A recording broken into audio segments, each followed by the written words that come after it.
I'm all excited to be here. I'm going to go ahead and share my screen with my presentation here. I am all excited to do this presentation.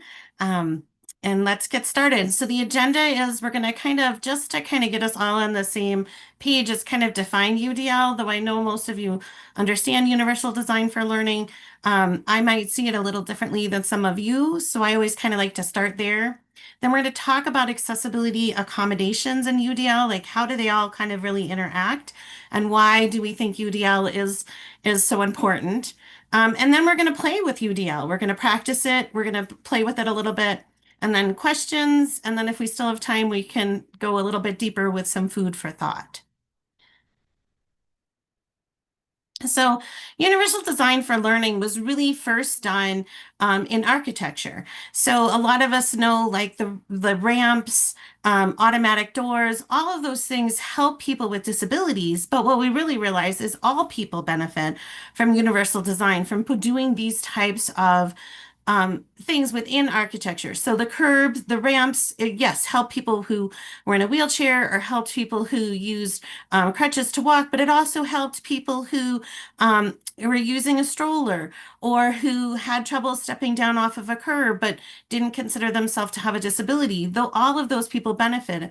We all benefit from automatic doors, right? It's easy to walk in and out when we don't have to worry about opening the door. So those were all the kind of things that we saw for universal design, and they created it. And what we realized was not just people with disabilities benefit, everyone benefits. So we took that concept over to education, and that's how universal design for learning really came. So really, universal design for learning is creating ways that we remove barriers. And some of these barriers, yes, were removed for people, specifically for people with disabilities. But what we realize is that a lot of people benefit from having removed these barriers. Like a big one is closed captioning, right? By using closed captioning, not only do people who can't hear or have problems hearing benefit from it, but a lot of people use closed captioning all the time because it's a whole nother way to hear and read at the same time. You're getting things in from multiple ways. And so we've realized that people benefit from that. So really, universal design is creating that curriculum that removes barriers and creates an equitable learning environment where all people can come at it equally and feel that they can interact with materials and learn about them and then show what they've gained from that. So really, I see that UDL kind of has four kind of aspects of it. One is the purpose, the goal of the learning experience. And to me, I think this is really important because the goal, the learning experience is the purpose, what do we really want students to learn from what we're teaching them? And I think a lot of times, I know you probably have all worked with faculty who don't always know what their purpose is, or they're saying their purpose is here and what they're doing for their learning is way over here and it's not meshing. And so universal design really looks at that piece first. What is the purpose? Where are we going with this learning? And what do we want students to learn and be able to show that they've learned at the end of this experience? One of the best ways of allowing more people to have an equitable experience is by giving choice. Choice sometimes is a little scary because we're so used to this is the way that everybody does it.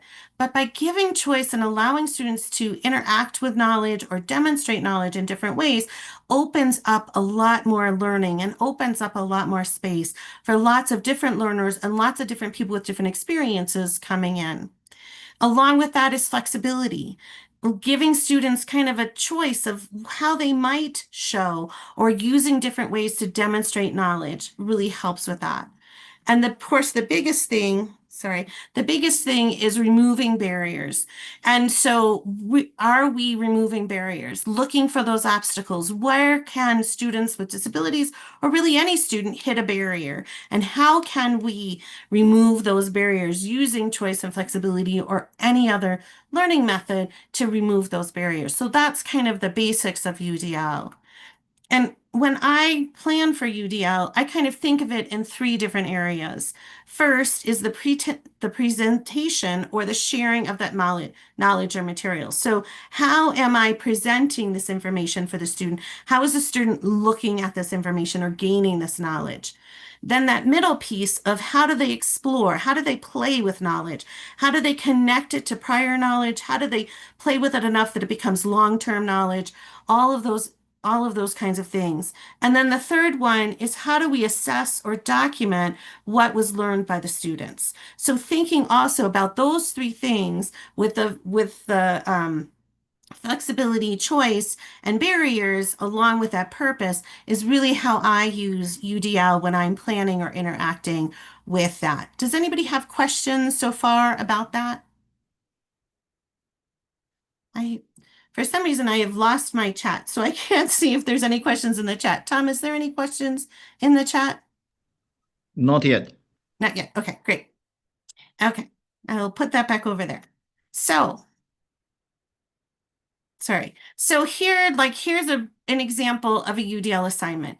So what I would usually do at the end of like a lot of the courses I taught, like one of the courses I taught was exceptionality. So I was in teacher ed. And so exceptionality is looking at all of the different disabilities along with gifted and talented and having students understand the basics of those and kind of looking at that. So what I could do more traditionally would be having them write a research paper or a paper and present their knowledge that they know all of these different types of disability. But instead, I opened it up as a UDL assignment and I said, okay, show me how you know these different types of disabilities and what you learned in this class. And by doing that, it allowed students to connect their material in very different ways. And so it was a much more deep experience for a lot of my students. Like one of my students was a master gardener, and she found plants that had similar characteristics to different disabilities. And she then connected that with that. So that was her, she did a presentation at the end of the class presenting how her different plants connected with her different, with the different disabilities and things that we explored in the class. Somebody else, in fact, quite a few students did quilts where they looked at why they picked the material they did, why they picked the pattern they did, and how that connected to what they had learned about disabilities and gifted and talented in the class. Others wrote children's books. Some did plays, some did songs. So really the rigor of this experiment or of this assignment was very high because what the students were showing was how much they had learned in this class, but they were presenting it in really, really different ways. Any questions? No? Okay, good. So let's talk about accessibility accommodations in UDL. So first of all, accessibility really means that we're being proactive. With accessibility, we're looking ahead. How can we create an environment where students with disabilities can come in and not hit those barriers? So accessibility and UDL go pretty well together. Whereas accommodations are really reactive. Accommodations are, oh, we hit this barrier. Now what are we going to do about it? How do we help the student who can't hear when we're doing an online class and having interactive presentations or a webinar in the class? Those kinds of things is a reactive. It's not planned. It's not we have to do something to change. And that's what accommodations is. So using UDL, we hope to reduce the amount of accommodations that reactive as much as possible because we've thought about all the different barriers that can happen and that we're creating a learning environment that's as accessible to as many different students as possible. And so that's what I just said was UDL creates accessible courses and materials resulting in less need for accommodations and all benefit from accessibility and only a select few, sorry. So all of us benefit when there's accessibility there, just like we all benefit from universal design and architecture. Whereas when we have to do accommodations, only a few are going to benefit, and it's that extra work. So again, the more that we can create accessible courses, the better it is for all of our students. The biggest piece too is that when we use UDL and we have high amount of accessibility, students don't have to disclose a disability, and which really can be traumatic for them. Disabilities in this country are still looked down upon very much. They're still questioned. all those kinds of things. And that can be a really traumatic event for students. So I have a severe disability. I'm severely dyslexic. I didn't read independently until after college. I always read with books on tape until I was in college. And I have a PhD.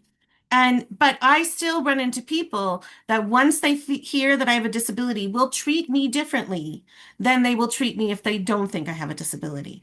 And so it is really hard a lot of times for students to disclose a disability. So by using universal design, we don't require them as much to disclose that disability. And then, of course, there are also students who get to college and have never been identified as having a disability, but they do. And what it really is that all of the ways that they've used in the past to help them and support them getting to where they are and help their learning in a K-12 school goes out the window when they go to college because it's such a different learning environment. And so there is a high rate of students who are identified as having a disability when they hit college. But if we have UDL and high accessibility, those students don't have to worry. They're covered and they've got accommodations. Any questions with that? Okay. So the benefits of just trying to catch up on the chat there, sorry. So non-traditional learners also benefit from UDL, from universal design. So non-traditional learners, students who kind of learn a little differently than is presented in a typical school, which we are seeing, especially when we work with more adult learners. Those are the adults that are coming back, didn't do college at the kind of thing. A lot of them didn't always have success in classrooms. And so using universal design allows them access to materials that they may not have had in a traditional classroom. UDL supports a student when they cannot adapt to their UDL supports the students when we cannot adapt to their learning. So a lot of times too with online learning, we're not seeing how students learn. Like if I'm in a classroom, I can see, oh, the student's having trouble with this, so I'm going to change what I'm asking the student or help them with this support. Whereas we don't have that as much with online learning. So universal design allows students those different access points and allows them a variety to come at it in a different way. And so we don't have to adapt our learning because our teaching for their learning because UDL is already doing that for them. UDL really gets for me, UDL also really gets me to look at what the purpose of an assignment is. And especially when I'm assessing students, thinking about what am I really teaching? What do I really want students to get out of this?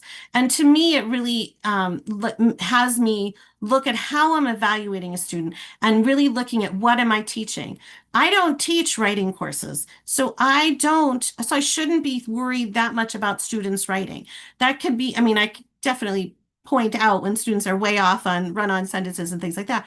But that's not my main focus. My main focus is right now I'm teaching a course on team building and collaboration. So my focus is on team building and collaboration and can they understand those concepts and not something that I'm not teaching in the course. And I think that that's a big piece.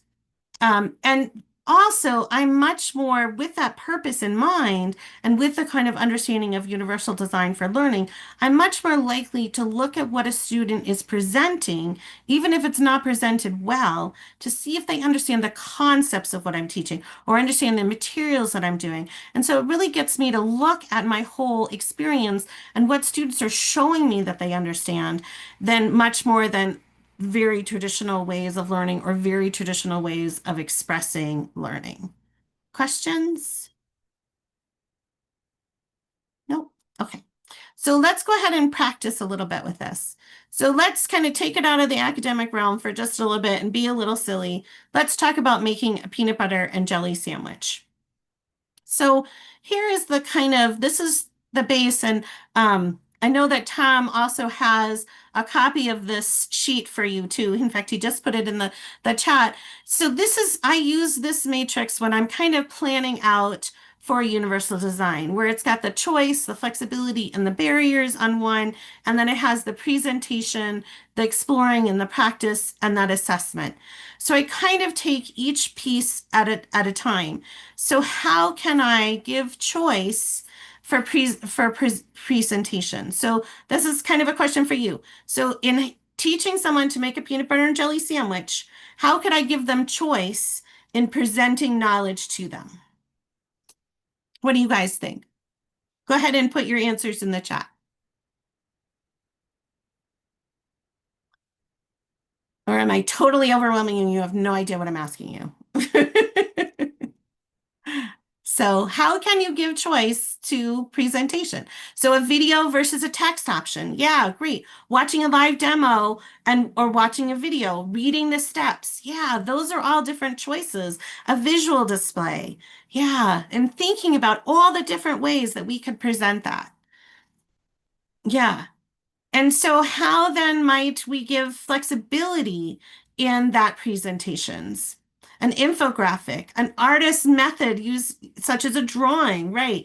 Using slides and demonstrating the video, creating infographics. Great. So how could we, when we give these, right? Flexibility is pretty easy here because we would give them multiple ways to do it. So sometimes flexibility and choice overlap with each other and sometimes they don't. Right? And so what barriers would we be eliminating by giving these different options?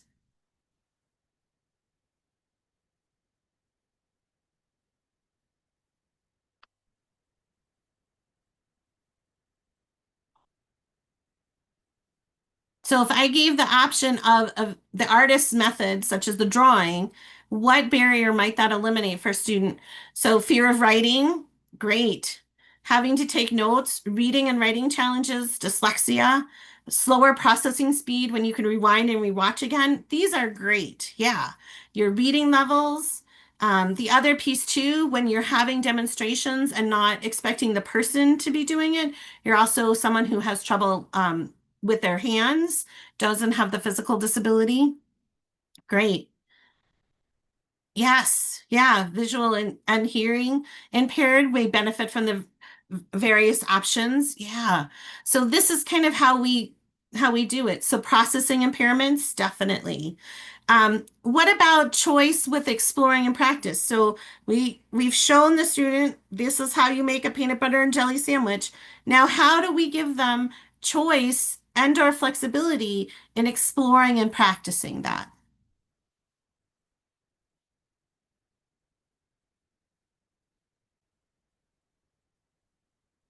Right. Have them make a sandwich or make a video of them doing it, a simulation physically doing it, multiple tries, multiple methods of submission, hands-on practice. Yeah. You can also, right? You could also maybe dictate it, right? So a student who couldn't write or couldn't do it themselves, they could tell you the steps. In fact, that's one of the best ways of looking to make sure you get all the steps is to make sure that you can say them all, putting them on flashcards and then putting them in order.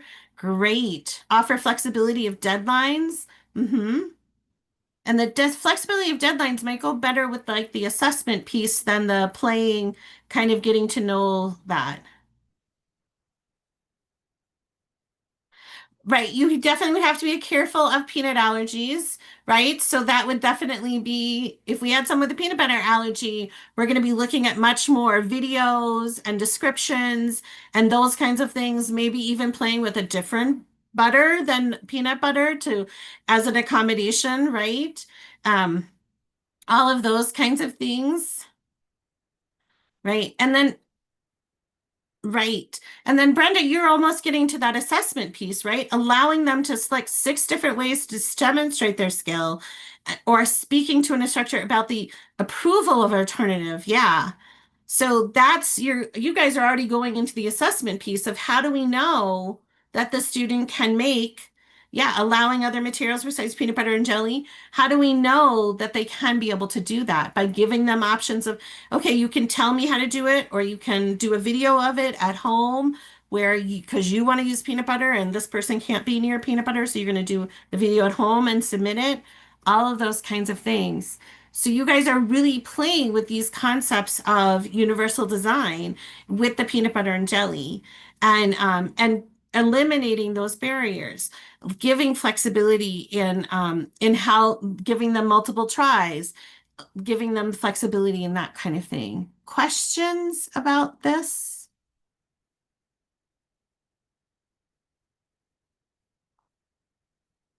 So then let's just kind of debrief what we just did. what were some of the challenges? Did you hit any challenges while you were doing this?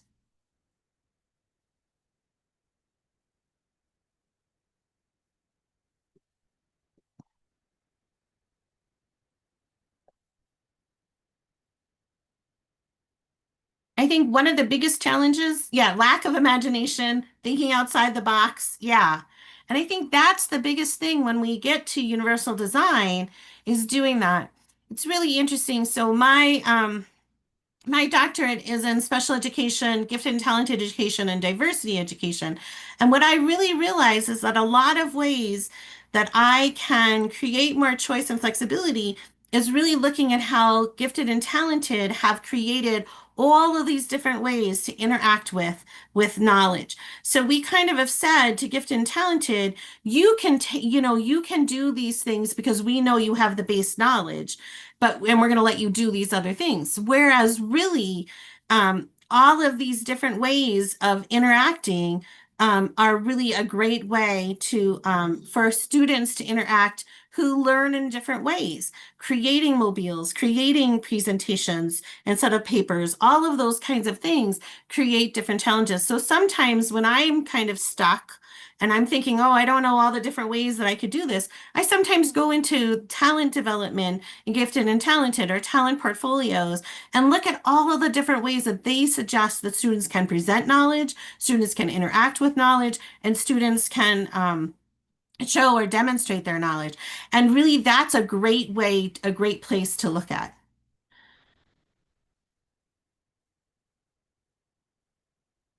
So, so John is saying none of my students need this type of accommodation, or I don't have a student that need accommodations.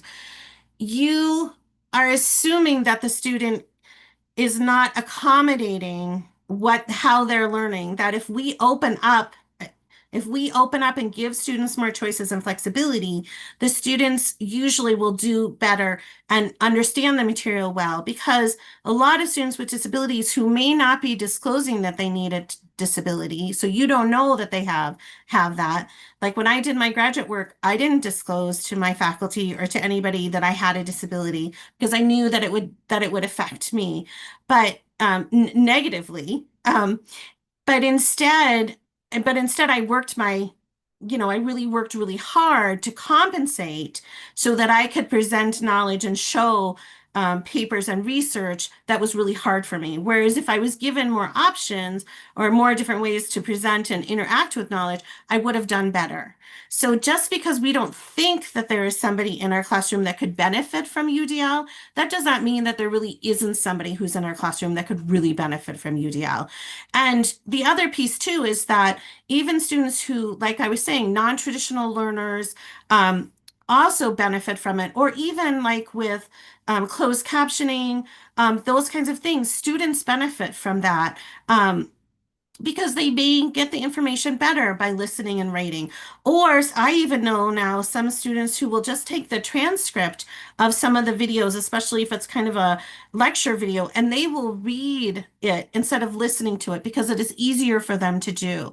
So a lot of times too, when we think there is nobody there, that doesn't always mean that there isn't.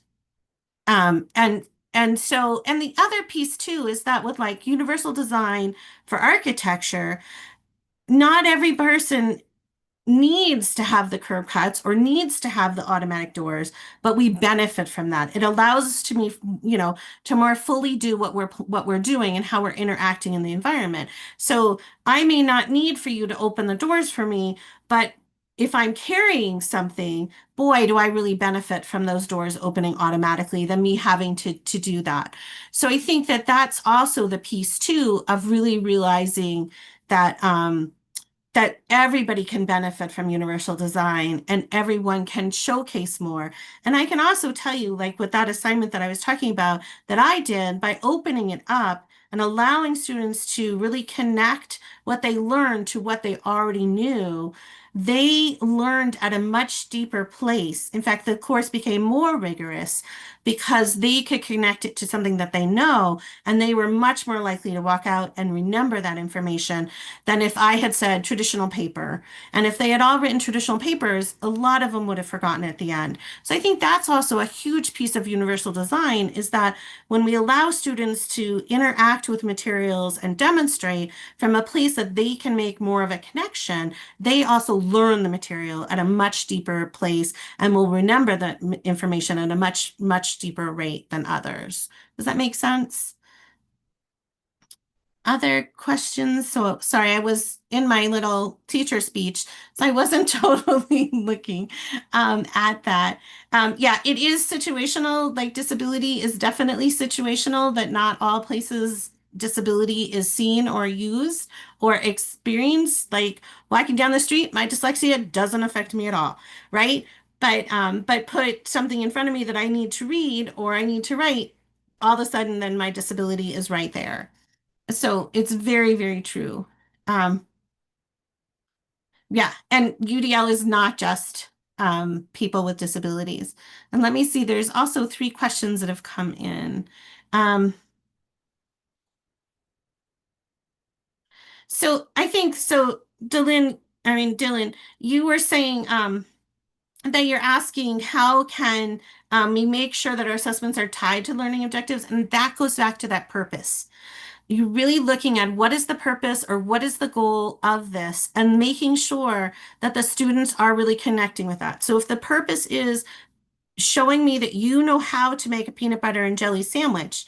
Does it matter if they tell me how to do it? Does it matter if they physically do it and demonstrate it? Does it matter that they can dictate it to somebody else and somebody else makes it?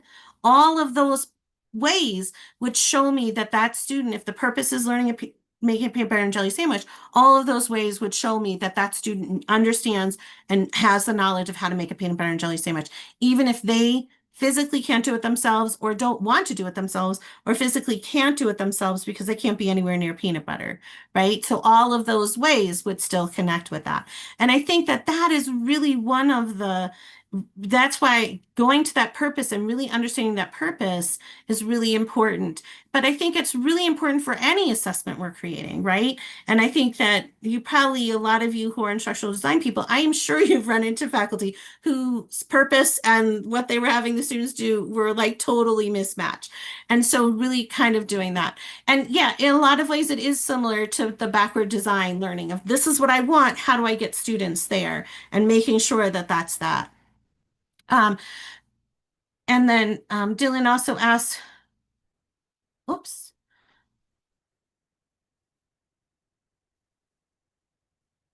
So I think that's the whole thing is that there isn't a best. The pieces of it is looking for what are good resources in all of those. And sometimes it takes a little bit to find like really good videos, but there's also so much out there now free on the internet. Like all of the free courses that you can find for that the Ivy League schools are doing, Khan Academy. There's so many different videos that are out there. And of course, oh my goodness, why can't I think of it? And TED Talks, couldn't think of TED Talks for a second. And all of those, there's tons of videos and things out there. Um, Finding the text, that's always an issue, right? Finding the text that I like. Maybe instead of finding a textbook, I'm finding articles. So like one course that I used to teach was I used to teach a course on moderate to severe disabilities. And instead of using a traditional textbook on moderate to severe disabilities, I use memoirs and autobiographies and biographies about people with disabilities, with moderate to severe disabilities, or family members who had someone with a moderate to severe disability. And then I supplemented that with texts that I found online or things. But it gave students such a different perspective of it. And it was also a very different type of reading that a lot of my students benefited from using that type of reading than a traditional textbook. Because we are seen as an easier read. Did it make the course less rigorous? No. But what it did was it created such a different understanding for students in doing that. So looking at those non-traditional ways, and of course, then I had also videos and I had also texts about the different types of disabilities. So it's kind of looking at that. But that's, I think, always a piece of what materials do we think is good for teaching what we want the students to teach. And then so choice and flexibility, sometimes they do overlap, but really given choice, you really want to allow students that there's not just one way to learn. There's not just one way to interact with it, and there's not just one way to present the information. And flexibility might be more timelines, might be more allowing students to say, hey, this isn't working for me. Can I try this?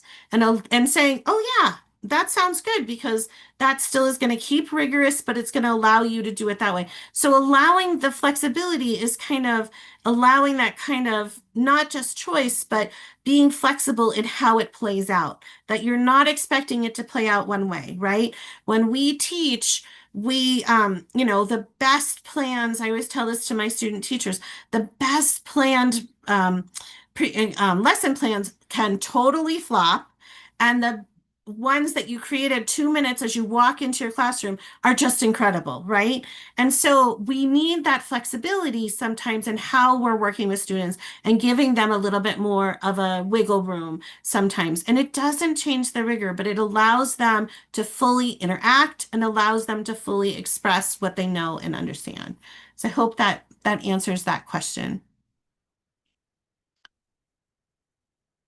Oh, I don't know about the curious things. So I'm going to go back to the debriefing because we only have about 13 minutes left. And then we kind of talked about like someone who is blind, maybe might be someone who's going to be feeling someone who's making the peanut butter and jelly sandwich or listening to it, limited mobility. And we were talking about that. And then short-term memory issues might be someone that we're really writing it down, or might be someone who's doing it with those flashcards that someone had suggested. And then, um, so thinking about with those, what other options you might think, and then I just kind of said, and then really thinking about does this giving the choice, giving this flexibility, removing these barriers, does it reduce the rigor of the learning process? No, because the student's still doing what we want them to do. They're just doing it they could just be doing it in a very different way than we had originally thought of that they could do it. So I hope that makes sense. So let's go. I just want to, oh, and then were there any aha moments? I'm going to skip that one and go to that one later. So let's apply what we kind of just learned and what we were just playing with. So doing research and presenting it. Usually we consider this a research paper, but there are so many other ways to do research and present it, right? And to understand and play with it. So the purpose, right, for this is to learn about a topic and then present what you found, right? That's what research is all about. So, how might students learn about a topic? All the different ways that students can learn about a topic. Go ahead. What do you guys think? What do you got for me? And how students can learn about a topic?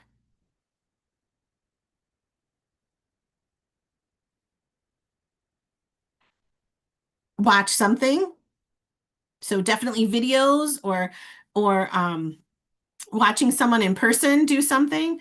Read, listen, and watch, reading, watching presentations, listening to podcasts. Yeah, great. Right? So many different ways. And none of you have said, go and look in a tech. None of you interview somebody, interviewing. None of you have said, go and look at traditional research, right? You guys are all throwing out all these other ways to learn about this, role playing, trial and error, all of that. But none of you have said, go look up your research, right? So think of all the ways that we expect in tradition for students to learn about it, of going and finding that article and doing that, touring someplace. Yeah, right? And then how can we give them choice and flexibility in how they interact with that information? So some of you already kind of said the trial and error, the role play, the touring. How else might they interact with the information? Peer reviews. Yep, there we go. Peer review articles.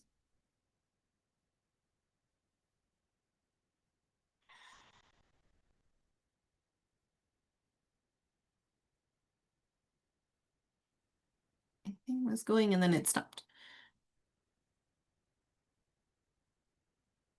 right? Draw, speak, record. Yeah. Um,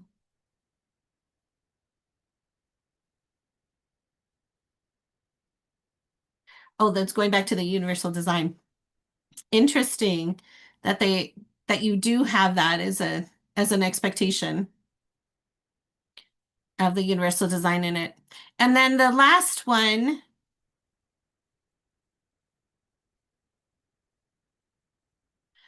so I think I always say like 2 to 3. Um, Giving students options, I would say no more than 3 because you're right, Dan. You don't want to overwhelm students with saying, oh my goodness, there's all these. But what I always say is like, I always give like 2 to 3. And then I said, if you think of something different, let me know. And so that way, then it gives that flexibility of students saying, well, I was thinking about this. Is this okay? And so it really helps that way with doing that. Oh, yeah. So we can definitely, so, um, and then with the things, so I'm going to come back to your grading in just a second with the choice and the flexibility. So the choice and the flexibility of assessment, how might we assess research and that students have understand what they found? How can they present us? How can they demonstrate their learning to us?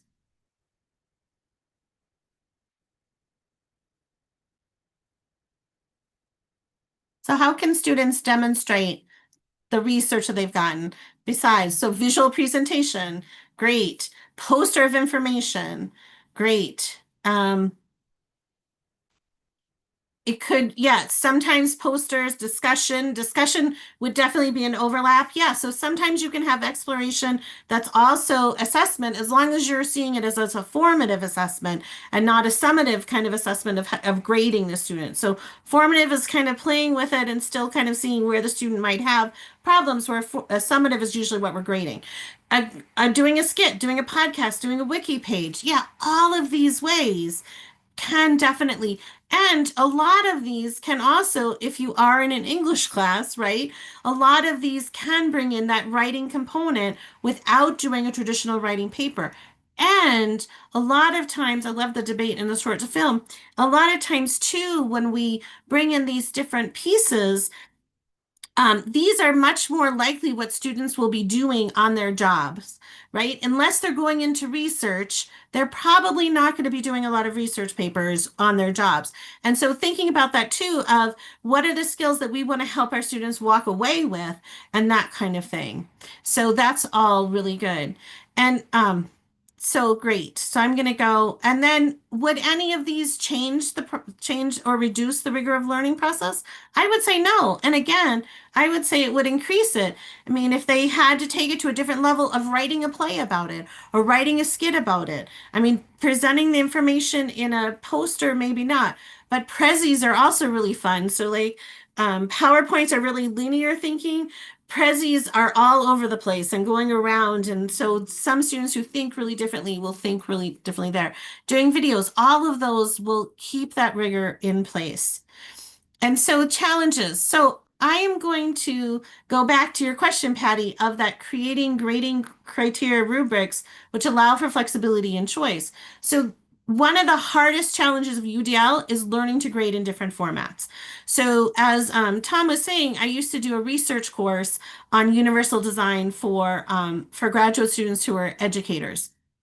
And of course, most of them did traditional papers because that's what they felt most comfortable with. But every once in a while, I get a faculty or a student who would say, "No, I want to do it as a video," and every time the other students who were doing peer review was a big part of the course, would say, "Oh, I don't know how to grade this because it's a video and it's not a paper." And so that is kind of a learning curve for UDL is learning how to grade in different formats. But I think you go back to that purpose, and when you're creating your rubrics should be connected to what do you want students to know? If you want students to know that you start a peanut butter and jelly sandwich by putting bread out first, right? I can see if the student's describing it, right? Because I'm going to look at the steps of creating a peanut butter and jelly sandwich, and that's what I'm evaluating. Are all those steps there? And that might be what my rubric is. Or my rubric might be, is this point there that, that they knew to put the jelly and the peanut butter that they could touch, so it didn't matter what order you put the peanut butter or the jelly, as long as the jelly was peanut butter and jelly are there. So your criteria would be peanut butter and jelly on the sandwich. But you don't get stuck. You teach your faculty not to get stuck on that the peanut butter has to go before the jelly. Because does it matter if the peanut butter goes before the jelly? No. The jelly can go first, or the peanut butter can go first, or they can go on two different pieces of bread and you smush them together, right? So thinking about that of what that goes back to the purpose. What is the purpose? They can make a peanut butter and jelly sandwich. Does it matter what the order is?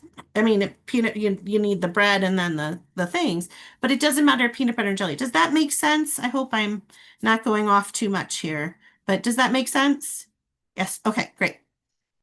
So instructors using grading certain formats and getting used to that and really looking at, is the student really doing this? And this is something that I really do with my grading that I was talking about, of even if the student has written it horribly, right? Does the student show me that they understand what makes a good team work? Right? Teamwork is what I'm teaching right now. Can they show me that they understand those criteria, even if they can't write it well? And that is really hard sometimes for a lot of us. There's also the challenge that when we do things that aren't written or we do them in different formats that they're less rigorous, and this really is not true. And we need to kind of play with that myth. And then the last one is the myth of that if we don't use academic language, that it's less rigorous. I would also disagree with us that we sometimes set people and we make people feel inferior because they're not using academic language when really they're saying the same thing. To me, that doesn't mean that it's less rigorous because they are still showing that knowledge and that understanding even when they're not using academic language. And then feeling comfortable about not doing the way things have been done in the past, right? A lot of our faculty who have been here for a really long time will be like, oh, well, we've always done a research paper for this class. And it's like, well, why do we always have to do it that way? Using different ways and exploring with different ways to present and interact with knowledge really allows students to have that much deeper knowledge. So, and questions. So I got through the basics of it. Are there any more questions that people have? For people who are leaving at the 12:50, thank you very much. For people who aren't, I do have more questions for you if nobody else has questions. So food for thought, how might you incorporate UDL in your thinking of instructional design differently going forward? And how might you change your instructional design process to incorporate UDL going forward? Any thoughts? Or if you all have to leave, that's totally fine too. I totally understand that also.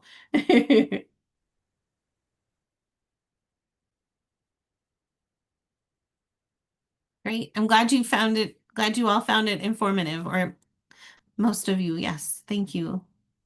Any other questions or thoughts? Oh, so I have not used AI that much in when I've been doing to create different options, but I think that might be a really interesting way to ask to go and play in AI. I have not used AI as much as I would have liked to have used AI, but I think that's a great suggestion, Dylan.